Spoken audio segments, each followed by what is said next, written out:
we take you through the story of how Africans stepped into the wars of the world powers.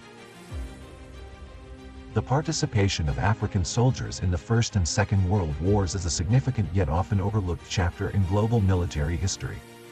From 1914 to 1918 and again from 1939 to 1945, Africans from various regions, drawn from British and other colonial territories, played crucial roles in the Allied forces, contributing both as frontline troops and in auxiliary capacities. Their involvement not only impacted the outcomes of key campaigns but also highlighted the complexities of colonial relationships and the pervasive racial prejudices of the time. During the First World War, African soldiers saw extensive service on their home continent, engaging in campaigns to capture German-controlled territories such as Togo, Cameroon, German South-West Africa, now Namibia, and German East Africa, now Tanzania. Participants came from Nigeria, the Gambia, Rhodesia, now Zimbabwe, South Africa, Sierra Leone, Uganda, Nyasaland, now Malawi, Kenya, and the Gold Coast, now Ghana. Out of a population of some 30 million in the African colonies of the British Empire, 55,000 men served as combatant soldiers, with hundreds of thousands more serving as carriers and auxiliary troops. The war exacted a heavy toll, with an estimated 10,000 Africans killed or dying while serving.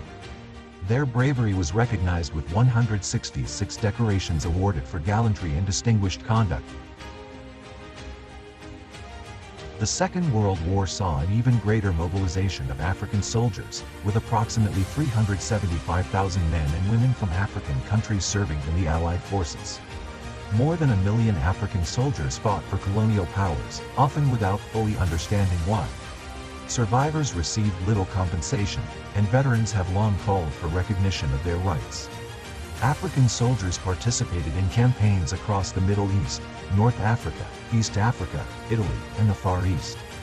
The 81st and 82nd West African Divisions, comprising units from the Gambia, Nigeria, Sierra Leone, and the Gold Coast, fought with distinction against the Japanese in Burma as part of the famous, forgotten, 14th Army. The King's African Rifles, with units from Kenya, Uganda, Nyasaland, Somaliland, now Somalia, and Tanganyika, now Tanzania, fought in several key battles, including those in Somalia, Abyssinia, Madagascar, and Burma.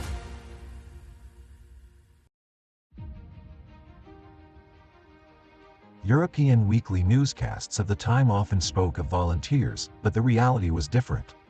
Forced recruitment was widespread, as exemplified by 93-year-old war veteran Albert Kunyiku, chairman of the Veterans Union in Kinshasa, capital of the Democratic Republic of Congo. Kunyiku spoke of being taken away from his textile job along with other young workers. Senegalese veteran Yoruba recounted how the French forcibly recruited men from his village under threat of execution. Veterans like Baby Sai from Burkina Faso, then Upper Volta, described the lack of understanding among recruits, who were merely told that the Germans considered them inferior and that fighting would prove their humanity. The personal stories of African soldiers provide vivid insights into their experiences and sacrifices. Al-Haji Abdul Aziz Brima of the 81st West African Division from the Gold Coast fought the Japanese in Burma. He recounted the hardships of jungle warfare, including dealing with tiger leeches and the cunning tactics of the Japanese forces. For Brima, the fight was a necessary action to prevent the enemy from reaching their homeland, viewing it as a jihad or holy battle. Acting Captain Eric Wilson of the East Surrey Regiment, attached to the Somaliland Camel Corps, demonstrated remarkable resilience.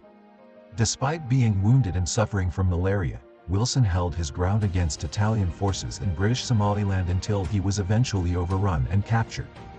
His resilience earned him the Victoria Cross, although he was initially reported as killed in action.